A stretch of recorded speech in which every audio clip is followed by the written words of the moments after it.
to deliver its message. And why did you go with a presenter who is known to be comedian? Okay, hi everyone. I'm not a native English speaker, so before- bear with me. before- I promise I'll before do you my present best. yourself, you know what? Let's do a little round of introduction. I think you introduced us, no? Go ahead. I think it's enough, Sorry. no? Okay. So healthcare is a very serious issue. And in order to engage with our target audience, which are people in the ages between 25 to 40, we need to be very, very attractive. And we chose humor as a way to engage with them. Adir Miller is the comedian of Israel. Personally, every time I meet him, I laugh. And I think we thought that it's the best way to connect with our audience. And it's an attractive way and it's a memorable way. So we can define ourselves from other providers. So you wanted to show something about this? Yes, we can show. Maybe. So Ariel, can you run this short clip? So you actually chosen laughter as in sort of humor to totally opposite, to oppose the negativity and the sorrow and the pain that is associated with healthcare, right? Okay, let's see what Adir Miller did for you guys, and then continue talking. Okay.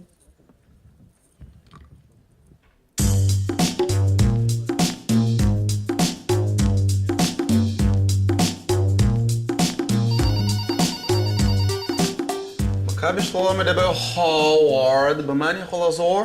הלו? שלום מדבר הווארד, במה אני יכול לעזור?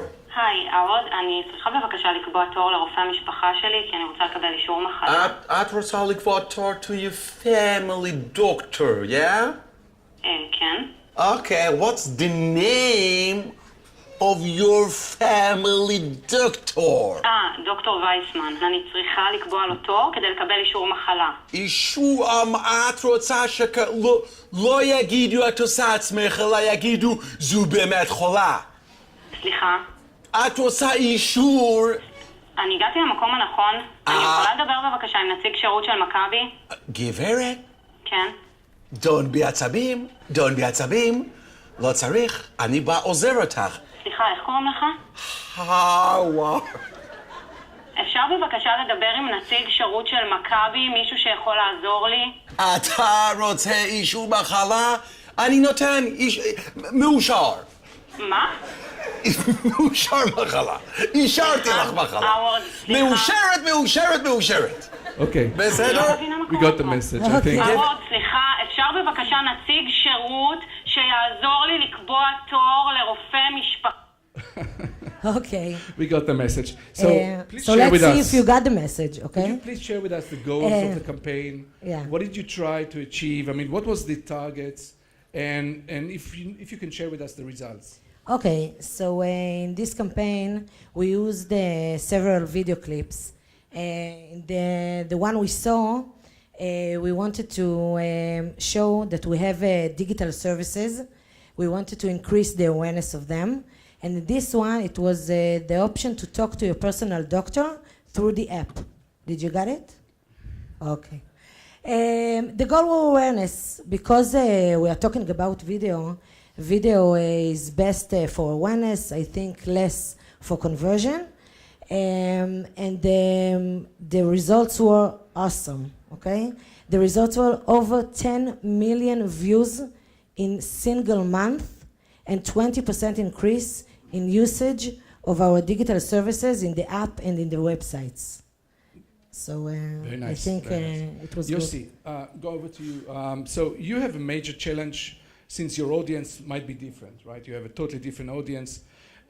First, what kind of videos do you create and show? What kind of videos do you have on your site and on your different platforms? And also another question for you to follow on that, what is the right mix of video within the other content? What your overall content strategy? Okay, so we have all kinds of videos. We have videos usually to engage with our audience. I think the mix depends on the company and the audience. Usually the rule is that as your audience is younger, then you should probably make more videos because young audience interact more with videos and expect you to give them more videos. They want to consume videos. In a big company like Meitav Dash, financial company, our services are pretty much hard to explain, and usually videos help us to explain things, to make them more simple, and to engage with our audience. So in the last 2 or 3 years, when we moved and start to make more videos, it was a great success. And obviously for 2017, for this year, our goals are not only to make more videos, but to make good impact also on performance. So you have educational videos, you have branded videos, Yeah. you have sales because you want to get more customers in. So you have 3 types of videos. You're creating a lot of videos during the year, right? Yeah, we're making a lot of videos. Probably, I think in 2016 we made like 30 videos, but Wow. we have a lot of audiences, different audiences, and because of that we need to make videos for each audience, which makes us do a lot of videos. Oh, impressive. So Liron, based on Outbrain vast experience, and you guys have lots of experience, what is the best mix for video within the branded content? I don't think there's a magic number of the right mix between video and articles, etc. I think, like Yossi said, the most interesting thing is to keep in mind that you have a lot of kind of users, a lot of kind of devices, and a lot of kind of state of mind of the users, and you should work with video, with articles, etc. And sometimes a good snapshot in Instagram can be more effective and powerful than 50K video production. So you should work with all kind and all the time test what works and works better for you. Interesting. So Noah, finally for you. So actually to follow on that, so video for a different platform, should one create one video for all, or for each platform create a different, maybe a different message to catering to the right platform? Can you share your experience and examples, some examples? So for us, we actually a new player in the digital between the Israeli publishers. And when we came to the market, we said, yeah, we are a digital platform for TV, for Reshet. So for us, it was obvious that we are going hard on the video side. And when we started to take videos from, let's say we are taking a TV program, and we start to take short videos from it, if we'll take the same video and we'll put it in all of the platforms, it will look a bit weird because each platform has its own language, and it's different when you put something on Facebook or on Instagram or on Snapchat. And I think actually the story needs to be the same story. The message should be the same message, but at the end of the day, you should know how to work with each platform, because sometimes it's different audience, and the message should get there in the right way. That's interesting. So another question following on that. So, we see a growth on mobile users. There's more and more, and you can see mobile videos and mobile ads, and you see, so let's talk about video on mobile versus web, versus desktop. User experience, how to be prepared, all that. So back to you, Noah, based on this question, it's really these days that you are actually coming to the old days of no sound. So it's a little bit of the old days of Charlie Chaplin no sound movies. Yeah. We went all the way from having a whole cinemascope and surround sounds and all that, and on to mute now. Yeah. So can you tell us about the videos, how to create the right video with or without sound, what's working and what's not. Yeah, actually now we live in a period of time that we have a lot of noises, we are getting into the apps we like, I'm getting into Facebook, I get so much content and photos and videos, so in order to interact and to engage your audience, you need to be a bit unique or different and to know how to approach them. And people start to take their phone and they see the video. It's not they see it on a large platform. They see it on a small square, usually without sound. They do many things when they watch it, whether they are in school or in the university or in a meeting. And so they can't see the video with sound. So as you said, we are actually back to silent movies era. And for us, for example, we thought about how we bring the news to our young viewers.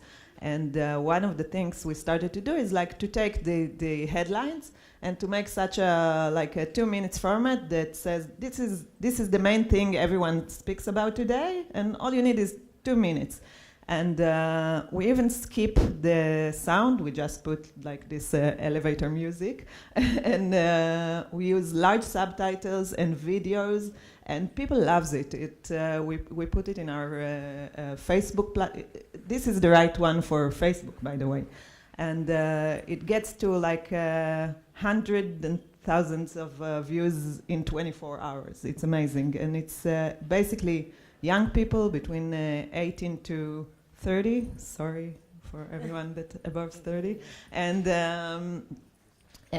that's their way of consuming news, like a short message. They don't have the time now to sit at 9 o'clock and start to see the news channel, and actually it's a different time, and I think we are in the middle of so many changes, and the best thing is to think how your audience or how your consumers wants to get the information, and to be very specific, and to bring the truth or the message inside it very accurately. Well, that's I want to say something. As advertisers, we need to put our message on the first few seconds, because after that we lose them. They are very impatient. The users are very impatient. They scroll down. Tzachi said, I think, that it's the new the scroll down. Yeah, scroll is the new skip. So we need to deliver our message very quickly. And actually, you said you're doing many videos, 30 in a year. We're doing about 30 in a day. So just to to engage our viewers into watching 30 videos a day, it's a huge challenge. And we are not the only publisher that is doing a lot of videos. So I think you should really take today your message and put it in the first few seconds. It's the opposite from TV, where you build the story, a long story, and then the punch comes at the end. You should bring the punch at the beginning. Yeah. Liron, on that note, so what is the difference, in your opinion, between interrupted ad and non-intrusive messaging, so marketing? Could you elaborate a little bit what you find as to be, the difference, and what people should avoid or think about? So I think that one of the things that we can see is that we saw a very good movie of Adil Miller with a great value for the user, and I call it push marketing, because I want to be engaged with the movie. There's a lot of things that we see, especially on mobile video, which is growing very fast, and all the people that in that area are going in the right direction. We see the numbers. The mobile is now bigger than desktop, and we can see where it goes. But I think that we all need to respect the user a little bit more. And I don't think that if I'm watching my cell phone and I have like a pre-roll, video pre-roll with that I cannot skip, or that a video with sound. So I don't think that that's a good experience, and I think that we all should respect the user more, so that the video will be more effective. So, Yossi, back to you. And I think this is a tough question for you, based on the same topic. Mute? Can you do mute on your videos? You can't do mute, right? On financial We can do mute. We can do mute. First of all, I want to add to the things my colleagues said earlier. Today, all of us are present much more at mobile than at desktop. We take the phone with us all day, so it's pretty clear why we want video, because it's hard to read a long article on your mobile phone. It's easier to watch a 1 or 2 minute video. So if you add to that that Google and Facebook says all the time that the experience of watching a video on your mobile is much more intense, much stronger, much memorable, then once you do a video, you probably should think mobile first. Besides that, you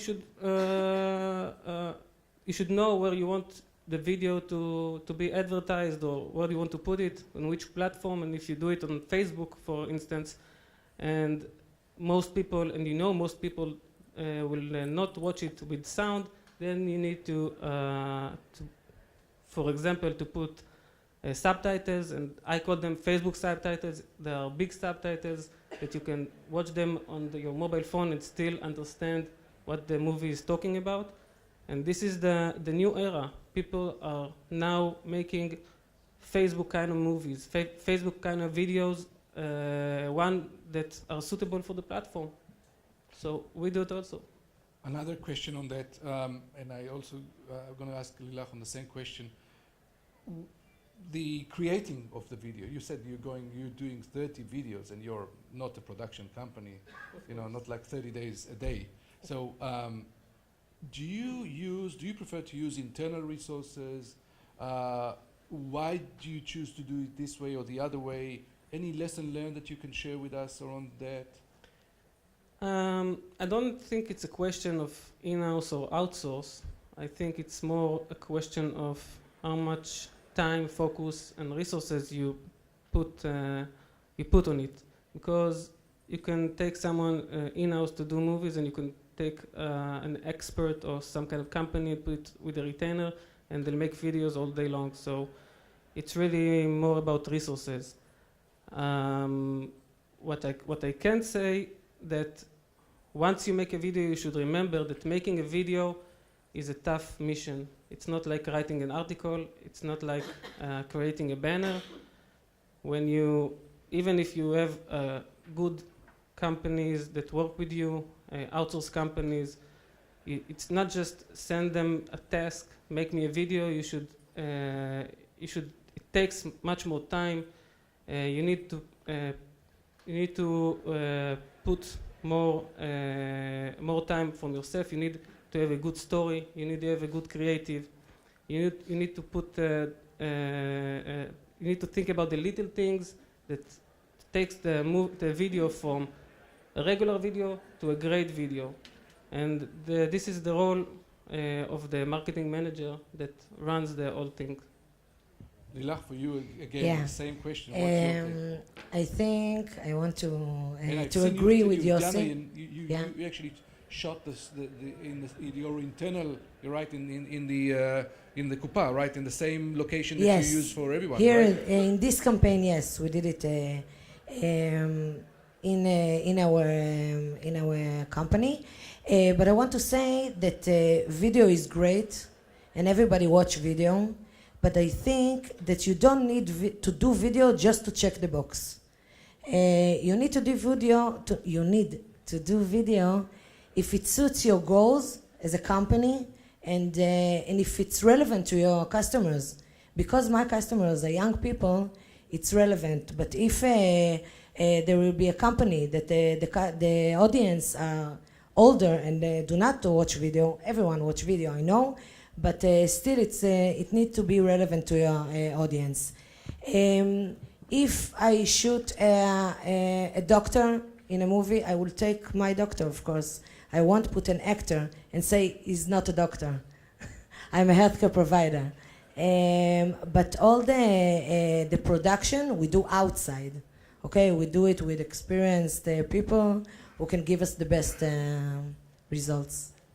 It's interesting. So for Reshet, I think this is going to be a lot of future. I mean, if you see this as an interesting business, every major company will have a production company working next to him, and a creative company, and somebody that follows, the strategy day to day, and creating actually a movie a day, at least for these guys and probably for you guys.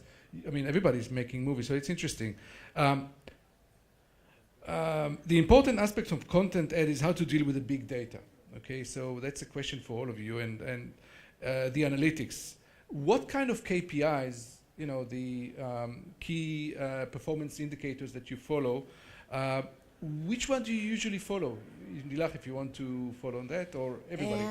I think on video, I usually measure views and maximum reach, okay? But as I said before, if I want to show my digital services, so I also measure the increase in the usage. But I think video, it's views, yeah.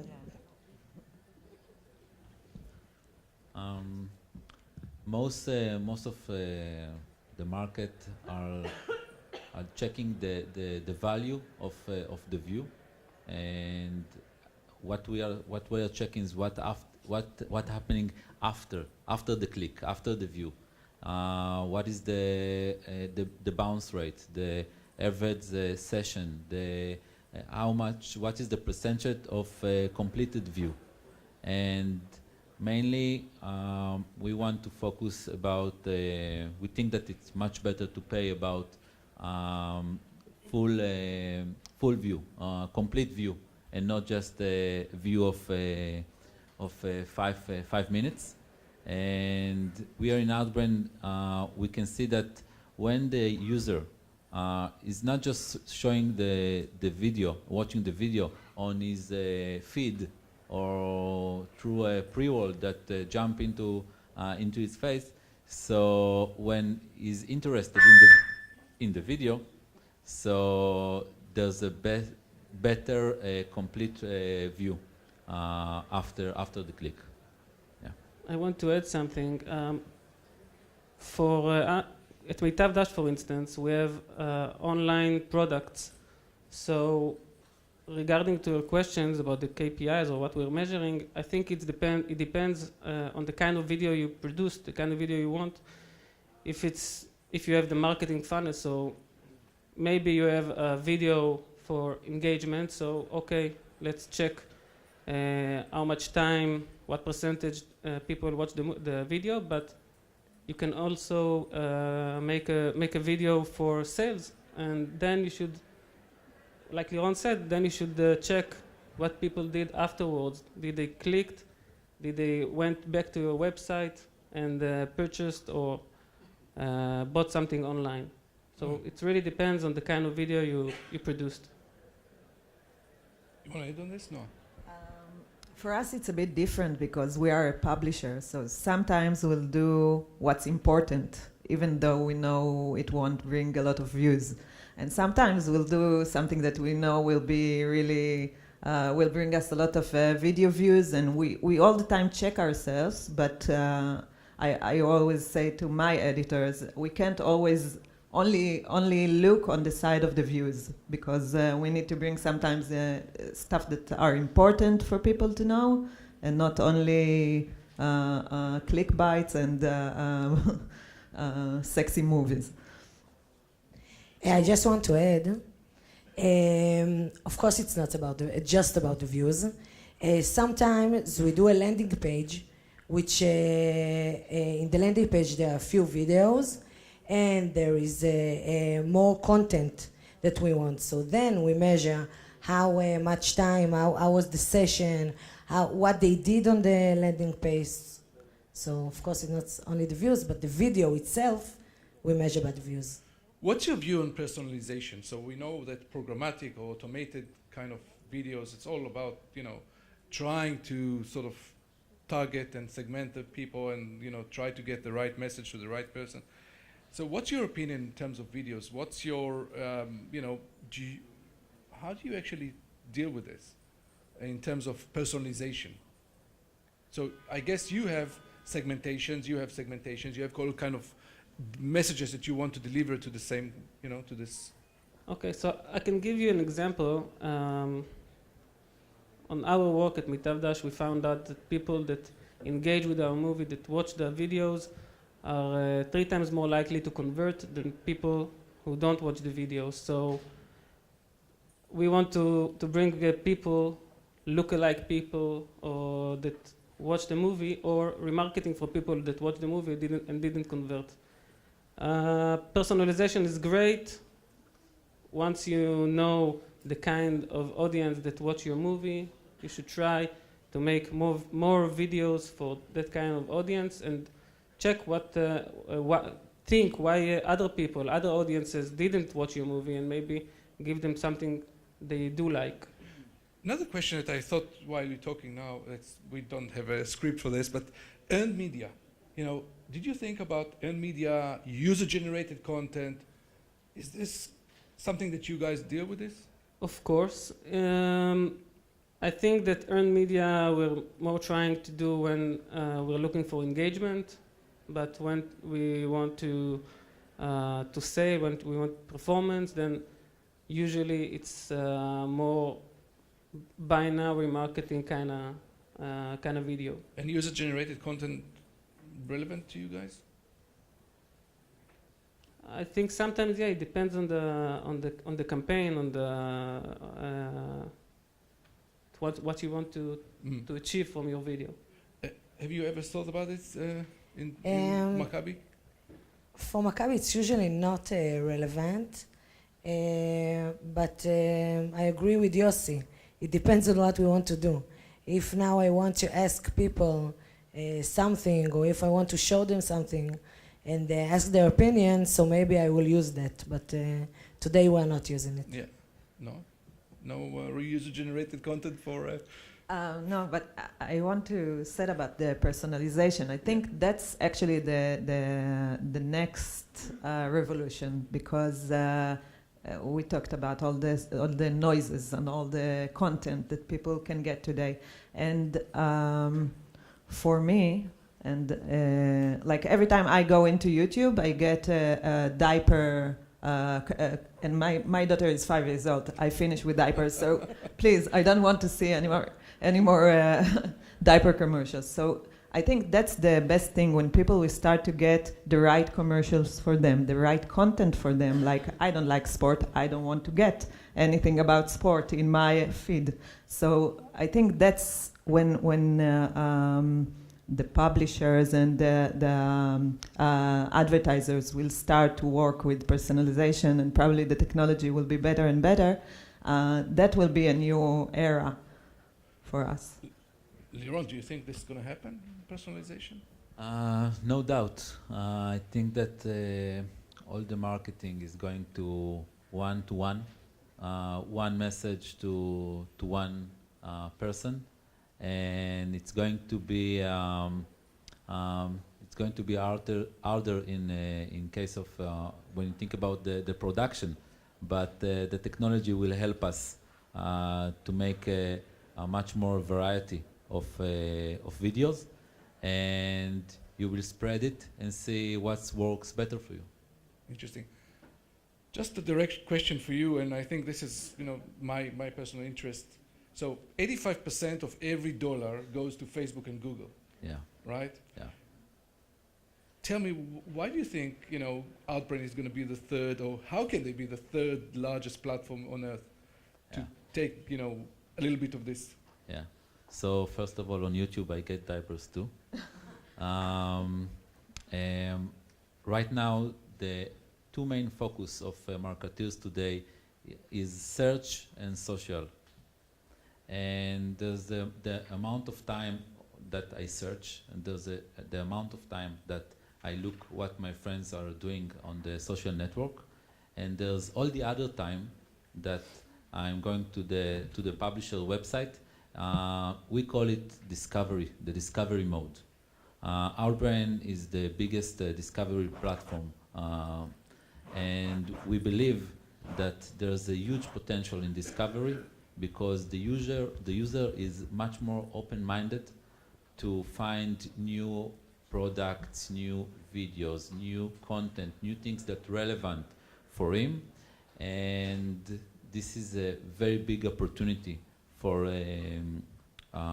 brands and performance buyer, and we believe that we will be able to fight Google and Facebook. Yeah, interesting. It's going to be challenging. The general question for all of you, and then I'll open also for a question from the audience. So, what are the mistakes that that needs to be avoided? Can you share some of your mistakes if you can, and also how to optimize? Okay, you found there is a mistake. How do you optimize? How do you fix it? Anyone that wants to share? It's not it's okay if you don't want to, but but we all do mistakes, right? Sure, we all do mistakes, and I'll share one mistake we did in the past. I'm sure Liron's team remembers it because we work a lot with Outbrain.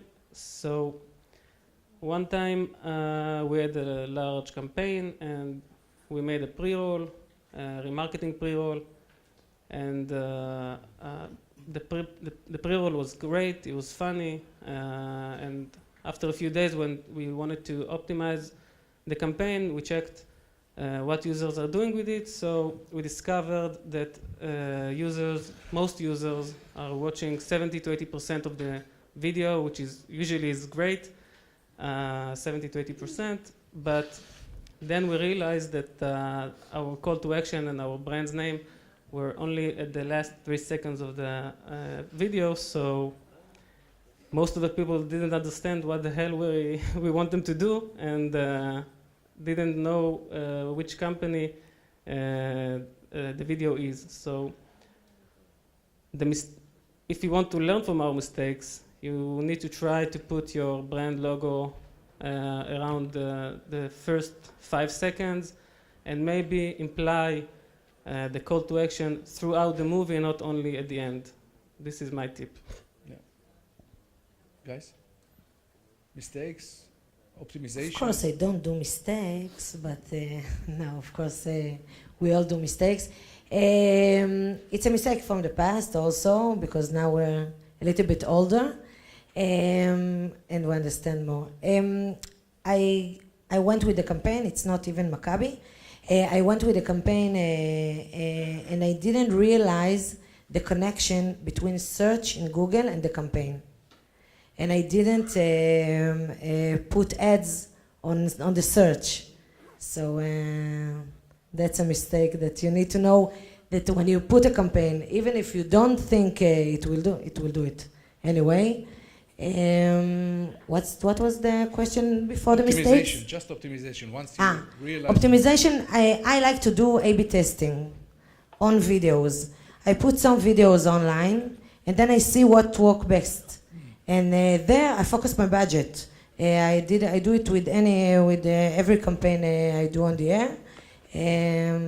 I put money on all videos, but I put the large amount of my budget on the one works best.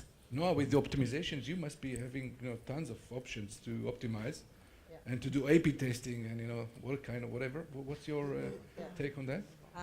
So we have it we have our homepage, we have our Facebook pages, we have our Instagram, and we actually, we check all the time what works and what didn't, and we see what the viewers like and what's not. Sometimes a bad photo and a good photo can change the way our viewers engage to one content or another. And I think if I'm going back to the mistakes thing, I think especially for digital, today it's very easy to do cheap video for online, for YouTube, for us. And I think we shouldn't do very expensive stuff because it's really hard then to get, like it's a lot of stress, it's really stressful and you expect a lot of viewers when you can do much more cheaper videos and still engage the same amount of audience. So you have all the editing room, you have all the camera rooms, all that. Yeah. Can I come and just do videos at your facility? I can arrange it. Interesting business. Okay. So one last question for everyone. Tell us a bit about the really one piece of content that really touched and made the real impact on your consumer decision or anything. Any one piece of content, and also for you guys, if you want to ask questions, prepare for the questions. So go ahead. Any one piece of content that was making a lot of good impact for you guys? We actually, when I came to Reshet, we started to work on The Voice. And they wanted us to do behind the scenes, which is what digital do in all the major TV shows. And I do it for the past 10 years. I made so many behind the scenes, and I said, I don't want the regular reporter behind the scenes. And we came with an idea of a puppet of a cat. And we took, also we had this Skittles came and were our advertiser that came with us. They really liked the idea. And the cat, he was our reporter behind the scenes. And every time before they started to shoot the show, they asked, who are you sending from the digital? And I said, the cat, we're sending the cat. And it was very hard for them to get the idea of that. But at the end of the day, because it was unique and different from everything else, for our young audience, they really liked it. The older audience didn't like it at all. But the young audience really like it, and they interact really well with the show because of that. And at the end of the seasons, we had more than 1 million views for all the behind the scenes. So it was a really good experience. And now even Skittles want to keep it on air, and Jimmy the cat is still living, and he'll keep to be our reporter.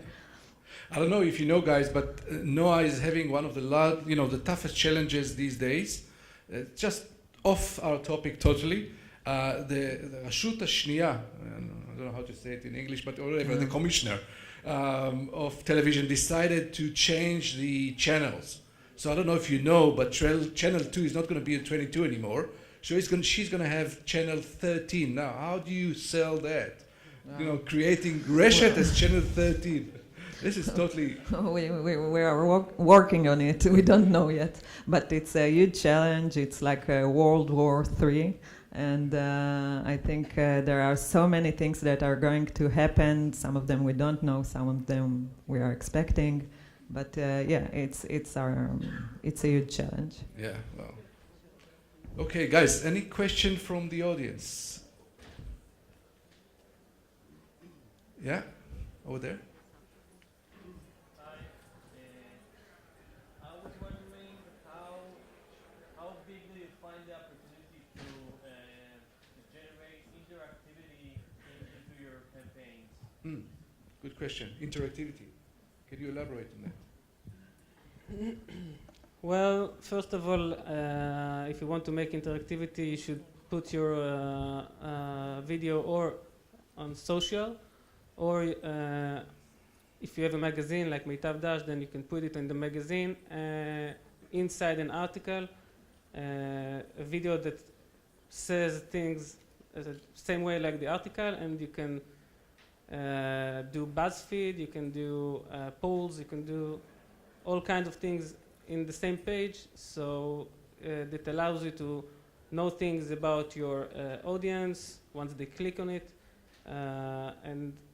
or you can make several movies that talk with one to each other, and at the end of the movie, at the end of the video, you can say click here and see more videos like that, or more videos that will help you understand something. I think these things are working pretty good. And also, it depends on the content, but for us, for each video, we have something at the end that to engage or to interact with the audience. Share if you care, or like, or tell your friends, or tell us what you thought about it. And I think it's actually a very important thing. And if you ask people to do something, so 10% of them will usually do. Interactivity? No?